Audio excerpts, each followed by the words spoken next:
उत्तर प्रदेश की सियासत में तेजी से घटनाक्रम बदल रहा है। जहां पिछले दिनों अखिलेश यादव मॉनसून ऑफर लेकर आए थे, अब शिवपाल सिंह यादव ने कहीं ना कहीं उस पर पानी फेर दिया। अखिलेश का ऑफर बीजेपी नेताओं के लिए था, क्योंकि मुख्यमंत्री योगी आदित्यनाथ और डिप्टी सीएम केशव प्रसाद मौर्य के बीच तनातनी की चर्चाएं थी।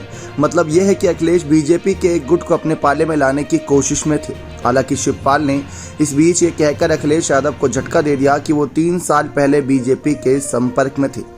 उत्तर प्रदेश विधानसभा में मजाकिया माहौल के बीच शिवपाल यादव ने एक ऐसी बात बोल दी थी जिसमें काफी गहराई थी। भले उस समय सदन के भीतर हंसी मजाक हो रहा था, लेकिन शिवपाल की जुबान से बड़ा सच निकल पड़ा था।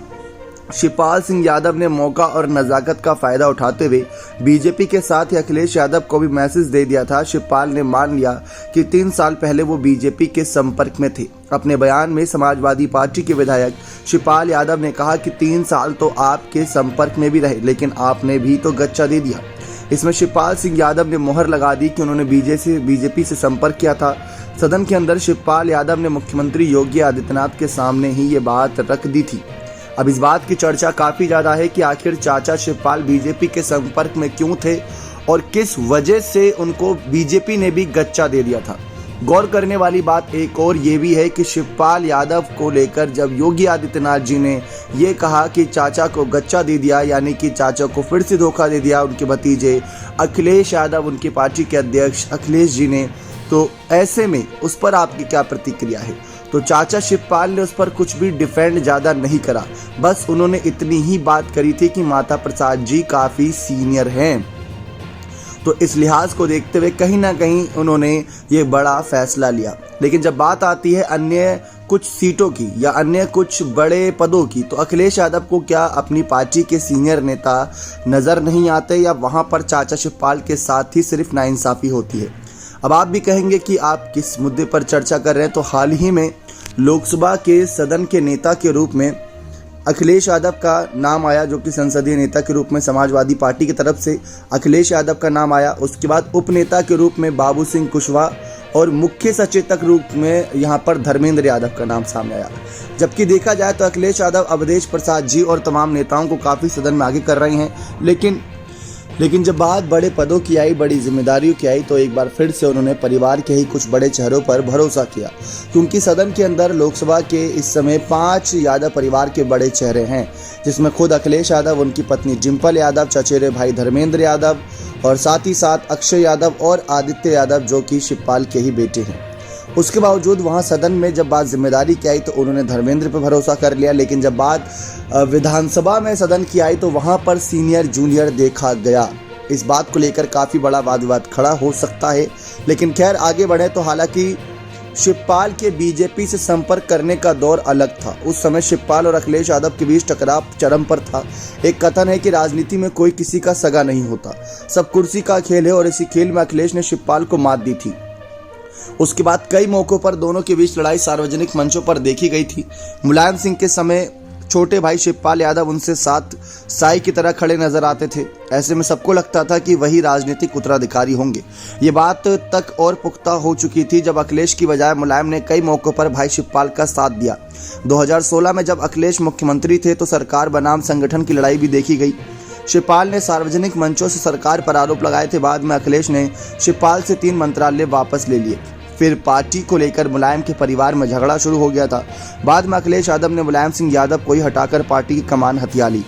इससे अखिलेश यादव और मजबूत हो चुके थे, इधर शिवपाल कमजोर पड़ गए। आखिर में 2018 में शिवपाल ने समाजवादी पार्टी से ही नाता तोड़ लिया और अपनी अलग पार्टी बना ली, प्रसपा।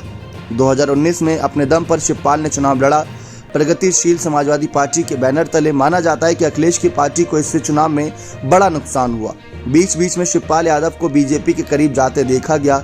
हालांकि आखिर वक्त तक पासा नहीं पलटा, या यूं कह सकते हैं कि शिवपाल की बीजेपी के साथ जाने पर बात नहीं बन सकी थी।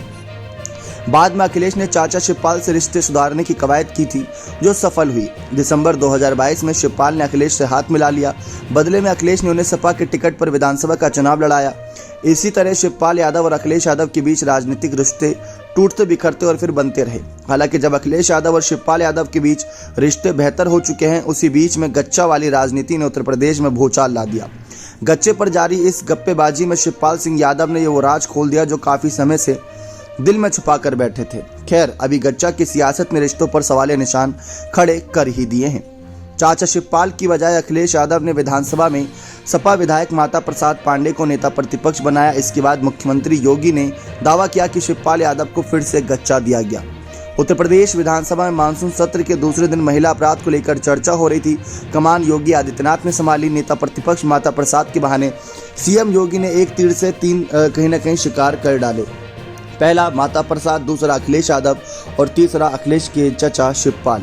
सांसद बनने पर अखिलेश ने विधानसभा की सदस्यता छोड़ दी थी, जिससे विधानसभा में नेता प्रतिपक्ष का पद खाली हो गया था।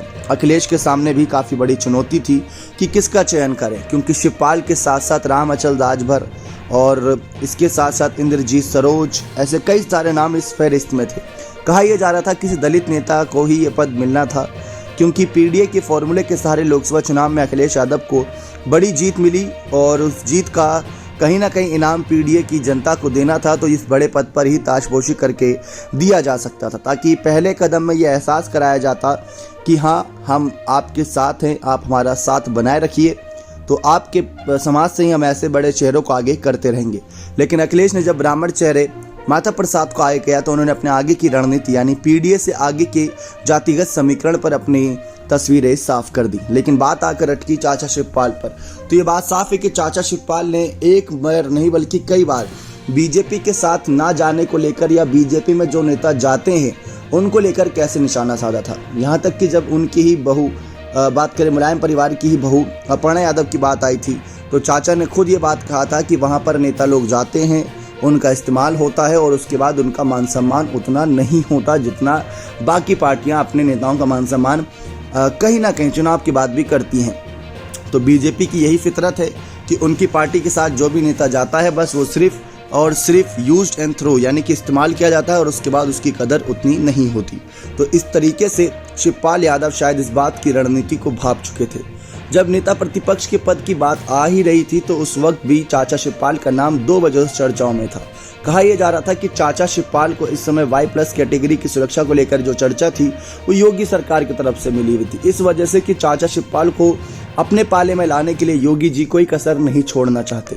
सब जानते हैं कि मुलायम परिवार का अगर कोई बड़ा चेहरा, यहाँ तक कि मुलायम सिंह यादव के भाई ही अगर उनके साथ आ जाएंगे तो ये बीजेपी की असल मायने में मानसिक रूप से सपाइयों के खिलाफ बड़ी जीत होगी।